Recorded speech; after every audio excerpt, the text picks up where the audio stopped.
안녕하십니까. 예, 교과 공부 시간입니다.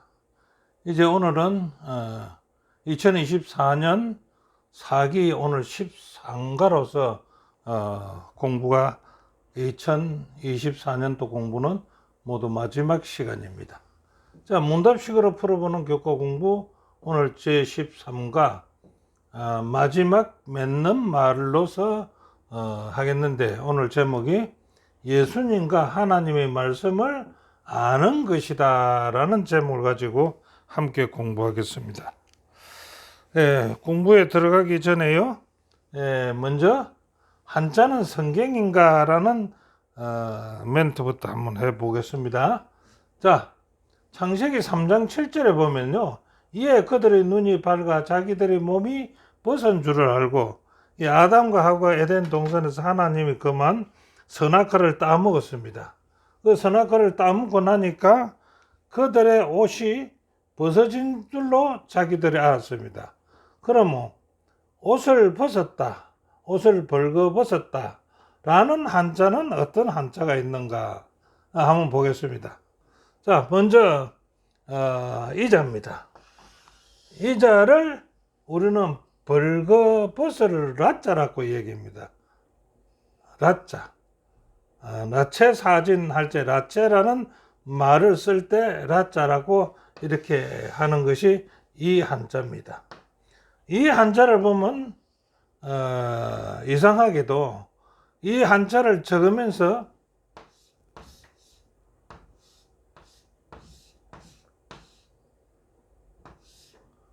이게 뭡니까? 과실이라는 얘기죠. 과일인데 과일을 따먹고 났더니만은 여기 뭡니까? 오대자입니다. 과일과 옷이 어떤 연관성이 있을까요? 과일과 옷이 어떤 연관성이 있을까? 과일을 따먹고 났더니, 선악과의 과일을 따먹고 났더만은 옷을 벗었더라 해서 적체라, 벌거벗을 낫자라, 이렇게 우리는 공부를 하고 있습니다. 이게 어떤 의미에서 과일을 먹었을 때 옷을 벗었다라고 얘기할 수 있을까요? 이거는 창세기에 있는 말씀이 아니고는 이해를 할 수가 없다는 겁니다. 그래서 창세기 3장 7절에 이에 그들의 눈이 밝아 자기들의 몸이 벗은 줄을, 옷을 벗었더라. 뭐하고 나니까요? 과일을 따먹고 나니까 그런 현상이 나타났더라. 그래서 이 한자는 여기 창세기 3장 7절과 너무나 연관성이 있다라고 봐지지 않겠습니까? 그 이자를 파자를 해보면요, 분명히 과일을 따먹었더만은 옷을 벗었더라 라는 글자가 된다는 겁니다. 그래서 이것을 이해한다면은 창세기 3장 7절이 아니면은 이해가 할 수가 없다 이겁니다. 자, 그 다음에 한자 더 보겠습니다. 창세기 3장 7절에 이에 그들의 눈이 밝아서 자기들의 몸이 벗은 줄 알았지요. 네, 벗은 줄 알고는 이제 어떻게 할까요? 무화과 나무 잎을 엮어서 치마를 하였더라, 이렇게 합니다. 무화과 나무 잎을 엮어서 치마를 하였더라. 이 글자가 호도접자락 하는 것인데 홀옷을 입었더라 이겁니다. 그런데 이 글자를 가만히 보면 어떤 글자입니까? 이렇게 써집니다. 자, 이 자가 무슨 자입니까? 이 자가 나무잎 엽자입니다. 나무잎 엽. 나무잎을 가지고 뭘 했다고요? 옷을 만들었더라 이제. 무화과 나무잎을 가지고 엮어서 옷을 만들었다, 치마를 하였더라. 그래서 여기에다가 오대자가 갖다 붙은 겁니다. 그래서 이것을 말해서 호도접자라 이렇게 이야기합니다. 이것도요, 어떤 의미를 부여했는지를 살펴보면요, 성경에 이 말, 자기들 옷을 벗었는데 무화과 나무 잎을 엮어서 치마를 하였더라 라고 이해하는 이 글자 외에 다른 의미를 더 붙일 수가 있겠습니까? 네, 그래서 한자는 성경인가 라고 해서 공부를 해보는 겁니다. 자, 다음에는요, 이제는 무화과 나무 잎을 해서 옷을 입었으니까 하나님이 이걸 그냥 볼 수가 없지요. 그래서 가죽옷에 대해서 다음번에는 한번 한자가 어떻게 되어 있는가를 살펴볼 것입니다. 자, 오늘은 요만큼 하고요. 이제 공부에 들어가겠습니다. 자, 제13가 맺는 말, 예수님과 하나님의 말씀을 아는 것이다. 예, 그래서 대충 훑어보면 첫째 날 공부는 어떻게 할 건가? 부활하신 후, 예수님이 부활하신 후 예수님의 제자들을요 만나기 위해서 갈릴리로 갑니다. 예수님께서. 그래서 갈릴리로 가서 베드로를 만나서 다시 부르고 그에 대해서 베드로에게 사역을 회복시켜 줍니다. 근데 그 당시 베드로는 더없이 겸손해졌더라는 것을 우리가 공부를 통해서 볼 것이고요. 둘째 날은요, 너는 나를 따르라는 말씀은요, 사람을 바라보는 것은 실망과 상처만 줄 것이기 때문에요, 사람의 도움이나 조언이나 인도가 아닌 오직 예수님이 우리의 스승이요 우리의 인도자이기 때문에 그만 바라보고 나를 따르라는 것을 볼 수가 있다 알겠지. 세 번째는요, 진리의 아내가 아닌 어둠에 있는 사람들은요, 예수를 자기 관점에서 이해하고 바라봅니다. 그러나 그리스도를 빛으로 받아들인 자들은요, 하나님의 말씀에 의해서 하나님을 받아들이고 바라본다는 것입니다. 넷째 날은요, 인간의 견해는요, 하나님의 말씀에 종속되어야 합니다. 인간의 의견이 하나님 말씀에 종속되지 않고 주장을 하게 되면 안 된다 이거죠. 그래서 성경 말씀을 믿어야 하고요, 하나님 말씀을 듣는 것은 행하는 것이 되어야 되고요, 이것은 그분에 대한 사랑의 표현이 되어야 된다 이겁니다. 자, 다섯 번째 날에는요, 세상은요 실상적 신학으로 하나님의 말씀을 사람의 규칙의 기준을 두기 때문에 그랬던 길로 이끌지만은요, 우리는 하나님의 뜻 아래 자신을 굴복시킴으로 말미암아서 우리가 보는 세상의 실상은 다르다 이겁니다. 신학적 실상이 다르다는 것을 이제 공부하게 됩니다. 그래서 이번 주 기억절은요, 너희가 성경에서 영생을 얻는 줄 생각하고 성경을 연구하거니와 이 성경이 곧 내게 대하여 정언하는 것이니라. 그래서 우리는 이 성경 연구를 하면서요, 우리의 견해, 인간의 견해나 이런 걸 가지고 연구하면 안 된다라고 본국에서 배울 것이라고 봅니다. 자, 그러면 첫째 날요, 갈릴리에서의 재해. 갈릴리에서 이제 재해하는 것을 볼 건데요, 요한복음 21장 1절부터 8절에 보면요, 갈릴리 바닷가의 사건은 어떻게 전개되는가라고 합니다. 예수님이 이제 부활하셔가지고 제자들을 만나러 갈릴리를 갑니다. 그 사건의 전개를 이제 바라볼 건데요, 그 2절에는 이렇게 합니다. 예수님이 제자 7명이 이제 갈릴리로 가 있습니다. 그 있던 중에요, 베드로가 이렇게 말합니다. 나는 이제 고기 잡으러 갈란다 이렇게 얘기합니다. 그러니까요, 함께 있던 그들도요, 7명이 있었는데 그들도 우리도 고기 잡으러 가겠다고 말하고 그들은 그날 밤에 배를 타고 조업에 나선 것입니다. 조업에 나섰는데 그날 밤에 한 마리도 잡지 못했다는 것입니다. 그런데 이곳에 예수님이 이제 찾아가시는 겁니다. 제자들을 찾아갑니다.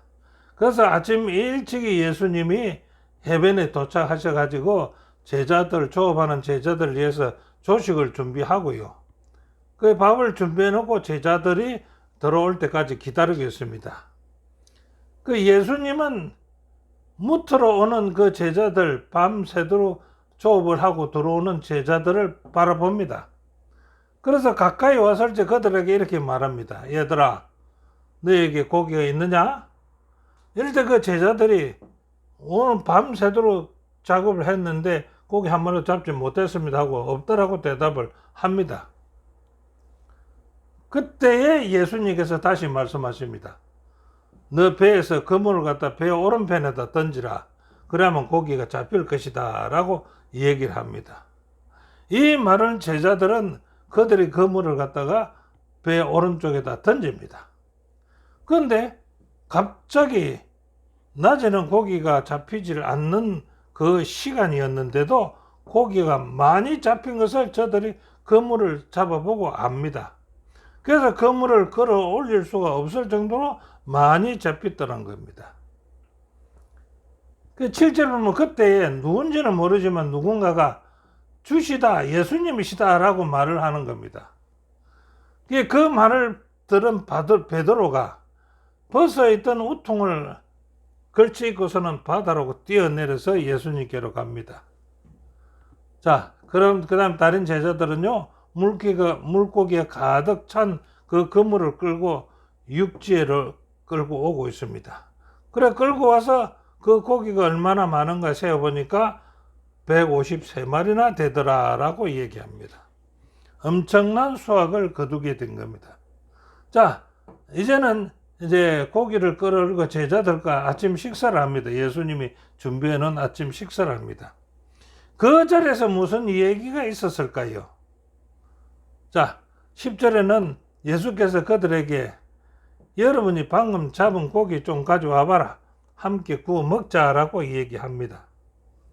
자, 제자들로 하여금 당신의 말씀에 순종한 결과 얼마나 엄청난 결과를 체험할 수 있었는가를 주의 깊게 상기시키기 위함이었을 것 아닌가.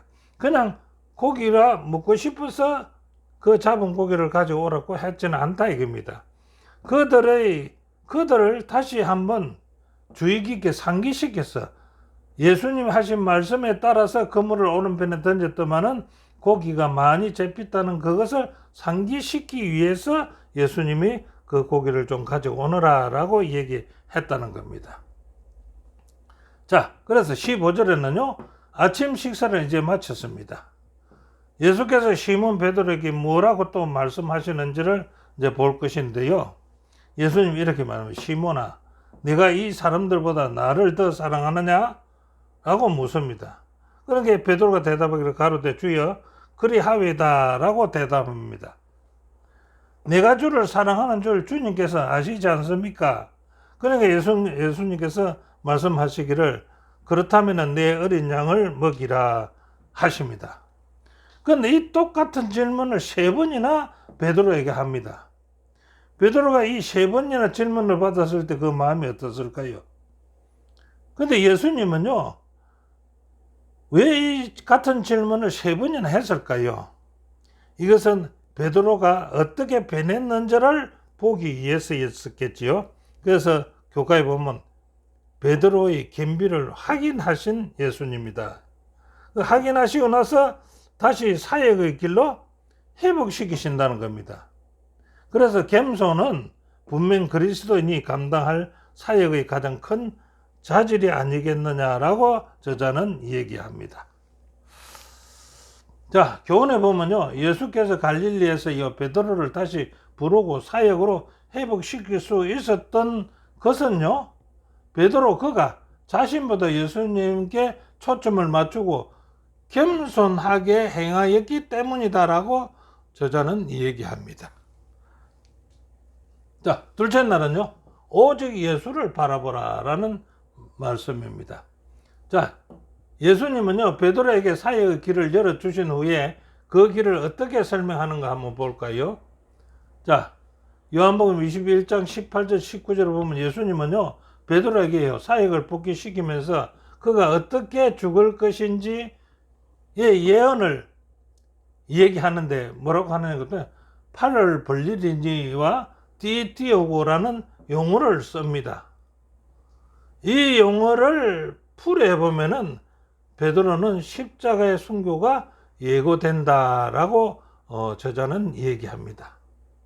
자, 그런 이제 순교가 예고된 베드로는요, 어떤 궁금함이 베드로를 잘못된 길로 이끄는가라고 이제 물음을 한번 본다면은요, 어떤 일이 일어나는가? 예수님과 베드로와 요한이 세 사람이 어디를 갔느냐? 해변길을 가고 있었습니다. 해변길을 가고 있는데 베드로가 뒤를 돌아보니까 요한이 따라오고 있습니다. 그래서 뒤를 본 베드로는요, 요한도 예수님을 따르고 있는 것을 보고서는 예수님께 이렇게 묻습니다. 요한에 대해서 묻습니다. 주님, 이 요한, 이 사람은 어떻게 되겠사옵니까? 라고 질문을 합니다. 이 질문은 요한은 어떻게 죽겠습니까? 라고 이제 베드로가 묻는다는 것입니다. 그런데 예수님은 그것을 어떻게 말하는지 볼까요?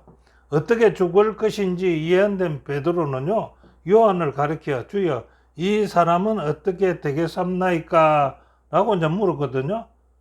즉 요한은 어떻게 죽을 것인지 궁금했던 것 같다. 베드로는 요한은 어떻게 죽을 것인지 궁금한 것 같다. 이 뜻입니다. 그러니까 예수님은요, 베드로에게 다른 제자들에게 일어날 일을 생각하는 대신에 주님을 따르라는 것에 초점을 맞추게 했다라는 것입니다. 너는 나를 따르라. 예.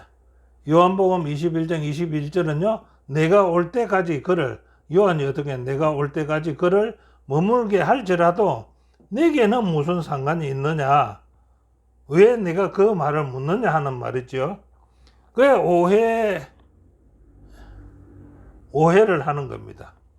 그래, 이에 대해서 요한은요, 그것을 어떻게 바로 잡았는가? 요한의 일에 대해서요. 제자들은 예수님께서 요한이 죽기 전에 다시 오실 것이라는 말씀으로 그들은 오해를 했다는 것입니다. 다른 제자들은 그 말을 듣고, 요한이 죽기 전에 예수님이 오시겠구나. 그렇게 오해했다는 거예요. 그러나 이 말씀은 그 예언이 아니라는 것입니다. 무슨 말씀입니까? 예수님의 주권을 말한 것이다 이겁니다. 네가 어떻게 되든 그것은 네가 관심할 거 아니지 않느냐. 그는 나에게 있지 않느냐라는 뜻으로 말씀하신 것이 이 말씀이라는 것입니다. 자, 교훈은요, 오직 예수만 바라보자는 겁니다. 교훈은요, 예수님이요, 오직 예수님만이 우리의 구주이시다. 사람을 바라보는 것은 분명히 우리를 실망시키고 상처를 줄 수도 있다는 겁니다. 다른 사람들이 주는 도움이나 조언이나 인도와 상관없이 오직 우리는 예수님만이 우리의 스승이고 그리고 인도자가 되신다는 것을 알고 예수님만 바라봐야 된다라는 말씀이겠지요. 자, 셋째 날은요, 빛과 어둠입니다. 빛과 어둠은 어떻게 구분할 것인가? 자, 한번 구분해 볼까요? 빛은 요한복음 3장 21절에요. 진리가 빛이라고 했습니다. 시편 27편 1절은요. 여호와는 나의 빛이라고 했어요. 여호와가 빛입니다. 진리가 빛이고 여호와가 빛이고요. 요한복음 1장 9절은 참빛 곧 세상에 와서 그리스도가 세상의 빛이라고 말합니다. 시편 119편 10절은 말씀이 빛이라고 얘기합니다. 그러면 반대로 어둠은 무엇일까요? 어둠은 진리가 아니면 모든 것은 전부 다 어둠이다. 요한복음 8장 14절에 마귀에서 난 자들을 따르는 것은 전부 다 어둠에 따른 것이다. 그 마귀 하는 건 뭡니까? 제 것을 말하는 자, 거짓말쟁이다. 이것은 전부 다 어둠이다. 우리가 조심하지 않고 하나님께 대한 믿음과 순종으로 굴복하지 않으면 우리도 어느새 자신의 욕망과 필요, 관점에서만 근거하여 위험한 일을 할 수가 있다. 어둠에 처해질 수가 있다라고 얘기하는 거죠. 자, 그리스도의 빛을 따르지 않는데 우리는 어떤 오류에 빠지게 되는가? 그리스도의 빛에 따르지 않을 때요. 세상을 스스로 창조하시고 계시하시며 구속하시는 인격적이신 참 하나님께로 가는 길을 찾을 수가 없다는 것입니다. 빛을 따르지 않으면 창조주를 가는 참 길을 찾을 수가 없다. 두 번째는요. 인간은 결코 스스로 하늘의 지식을 찾을 수가 없다는 것입니다. 하늘보다 높으시니 내가 어찌 하겠으며 엄부보다 깊으시니 내가 어찌 알겠느냐라고 얘기합니다. 오직 성령께서만 눈으로 보지 못하고 귀로도 듣지 못하고 사람의 마음으로도 생각지 못하는 하나님 깊은 것을 우리에게 계시하실 수가 있다라고 합니다. 오직 하나님이 성령으로 이것을 우리에게 보이셨으니 라고 시대의 소망 412페이지에 기록하고 있습니다. 예. 진리가 너에게 무엇을 말씀하실 때 나는 어떻게 반응해야 하는가? 예, 진리가 말씀하실 때 우리는 어떻게 반응해야 되는가? 우리는 그리스도가 세상의 빛이심을 받아들이고 하나님의 말씀을 해석할 때 그분을 따라야 한다. 성경 말씀을 따라야 된다.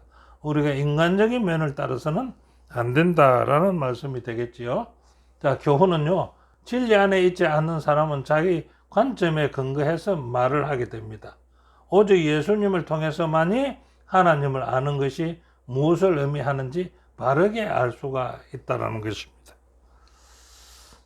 자, 넷째 날은요. 위로부터의 신학인가 아래로부터의 신학인가. 예, 우리는 신학에 대해서 이제 공부가 되는데요. 자, 위로부터의 신학이란 무엇인가? 위로부터의 신학은 하느님 그분의 말씀을 신뢰하고 믿음으로 반응하는 것이 위로부터의 신학입니다. 두 번째는요. 예수님의 말씀인 성경의 말씀을 믿는 것이 위로부터 오는 신학입니다. 세 번째는요. 예수님 말씀 안에 거하면서 예수님의 제자가 되는 것이 위로부터 오는 신학입니다. 자, 그 다음 네 번째는 예수님의 말씀에 따라서 선악간의 심판의 이가 있다는 것을 아는 것이 위로부터 오는 신학입니다. 다섯 번째는요. 예수님이 하신 모든 것은 하나님이 친히 맹하여 주신 것임을 믿는 것이 위로부터 온 신학입니다. 그래서 이걸 종합해 보면 위로부터의 신학은요. 성경의 세계관이 성경을 이해하고 해석하는 지침이 되고 인간의 견해는 하나님의 말씀에 종속되어서 부차적인 것이 되어야 하지 인간의 견해가 하나님 말씀보다 우회되어서는 안 된다 이거죠. 우회되게 되면은 아래서부터 오는 신학이 되고 하나님 말씀에 종속되게 되면은 위에서 오는 신학이 될 수가 있죠. 자, 그럼 아래로부터의 신학이란 어떤 것인가? 아래로부터의 신학은 예를 든다면 요한복음 4장 46절부터 54절인데 이 관원은 예수님을 찾아왔습니다. 예수님이 자신의 아이를 고쳐주신다면은 믿기로 마음 먹었다는 겁니다. 이거는 아래로부터 오는 신학입니다. 위로부터 오는 신학이 아닙니다. 나한테 어떤 것을 해주면 나는 믿겠다고 하는 거예요. 이것이 아래로부터의 신학이다. 두 번째는요. 아래로부터의 신학은요. 하나님과 그분의 말씀에 대한 사람의 규칙과 기준을 설명한다면 그는 아래서 온 신학이다 이겁니다. 이것은 결함이 있고 제한적이며 주관적인 인간의 생각을 하나님의 말씀을 해석하는 최종적인 근위로 삼는 것은 아래서부터 온 신학이 되겠습니다. 얼마나 위험한 함정이 될까요? 184페이지에 있는 말씀입니다. 예수님을 향한 우리의 사랑과 순종 사이에는 어떤 관계가 있겠습니까? 자, 순종이란요, 말씀을 들을 때 나타나는 능동적인 반응이 순종입니다. 사람이 하나님의 뜻을 행하려 하면은 이 교훈이 하나님께로부터 왔는지 내가 스스로 말함인지 알 수가 있을 것입니다. 자, 사랑이란 하나님의 말씀을 듣고 행하는 것은 그분에 대한 사랑의 표현이라고 말합니다. 사람들이 나를 사랑하면 내 말을 지키리니 내 아버지께서 그를 사랑하신 것이라 라고 얘기하고 있습니다. 자, 교훈은요, 인간의 견해는요, 하나님 말씀에 종속되어야 한다는 것이 사실입니다. 성경 말씀을 믿어야 하고요, 하나님의 말씀을 듣는 것은요, 행하는 것이며 그것은 그분에 대한 사랑의 표현이다 이렇습니다. 하나님 말씀을 듣고 행하는 것이 하나님에 대한 사랑의 표현이라고 말하고 있지요. 자, 다섯 번째, 예수 안에 거함이랍니다. 예수 안에. 예수를 만난 사람들은 두 가지 행태로 선택하게 된다. 어떻게 다를까요? 자, 예수님의 빛을 받아들인 자들, 어떤 자들이 있습니까? 니고데모라든지 우물가의 여인이라든지 왕의 신하라든지 베데스다 목가의 사람이라든지 소경이로 태어난 사람, 마리아와 마르다. 이 사람들은 어떤 사람입니까? 빛을 받아들인 사람들입니다.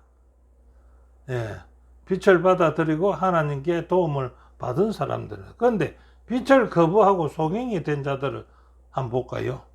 근심함에 떠나간 부자 청년이 있죠. 떡과 물고기를 먹은 5,000명도 예수님을 다 떠나갔지요. 빛을 거부한 자들입니다. 예수님의 행자들도 있지요. 종교 지도자들 특별히요. 그래서 빌라도도 예수님을 십자가에서 구하려고 많이 노력했지만 그가 결국 예수님을 넘겨줌으로 말미암아서 이거는 빛을 거부한 사람으로 갑니다. 아래로부터의 신학은 하나님의 존재와 본능을 판단하고 조사하기 위한 인간의 논정에서 시작된다. 결함 있고 타락하고 편견이 있는 인간의 관점을 신성하고 거룩하며 완전하고 진지하신 하나님보다 우선시하는 여기는 것은 아래로부터 온 신학이다 이겁니다. 자, 그리스도인의 영적 건강의 상정의 비결은 무엇인가? 라고 이제 묻습니다.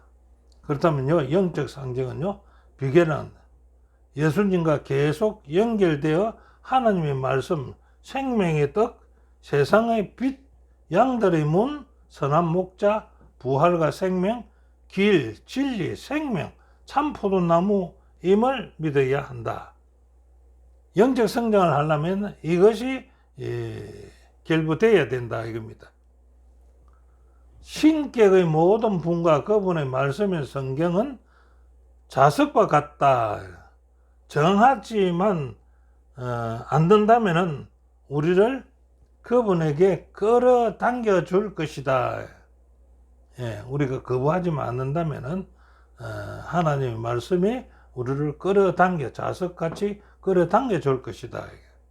자, 아래로부터의 신학은요, 앞으로는 우리의 신앙에 어떤 어려움을 줄 것인가. 아래로부터 신학은 결함이 있고요, 타락하고요, 편견이 있는 인간의 관점을 신성하고 거룩하며 완전하고 전지하신 하나님보다 우선으로 여기는 것이 될 것이다.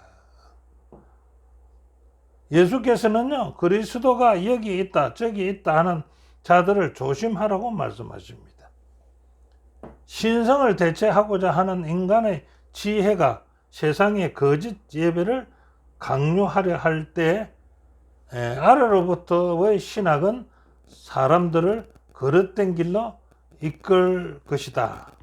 주의해야 된다. 아래로부터 오는 신학은 우리가 특별히 신경 써서 조심해야 된다는 그런 말씀이 되겠지요. 자, 그 교훈은요, 사람은 예수님을 만나고 진리의 빛에 어떻게 반응할지 선택해야 한다. 인간의 지혜는 그릇된 길로 이끌지만은요, 우리는 하나님의 뜻 아래 자신을 굴복시켜야 한다라고 말씀하십니다. 오늘 공부의 결론을 내린다면요, 사람의 생각은요, 하나님의 말씀을 받지 못하게 합니다. 사람의 생각은요. 자, 베드로는 자신이나 다른 사람보다 예수님과 그의 말씀을 따르는데 더 초점을 맞춰야 하는 것을 배웠다는 것입니다. 자, 세 번째는요, 하나님의 지혜는 사람의 지혜나 어떤 기준이 아닌 예수님을 통해서 알 수가 있다고 했습니다. 자, 인간의 견해는요, 하나님 말씀에 종속되어야 하면은 우리가 성경의 말씀을 믿을 때 성경을 바르게 이해할 수가 있다라고 합니다. 다섯 번째는 하나님이 주시는 빛을 따라 자신을 순복하는 것은 우리의 선택에 달려 있다라고 했습니다. 우리는 위에서 내리는 신학을 따라야 되겠지요. 자, 오늘은 공부는 여기까지입니다. 함께 공부해 주신 여러분 대단히 감사합니다. 다시 다음 주에 뵙겠습니다.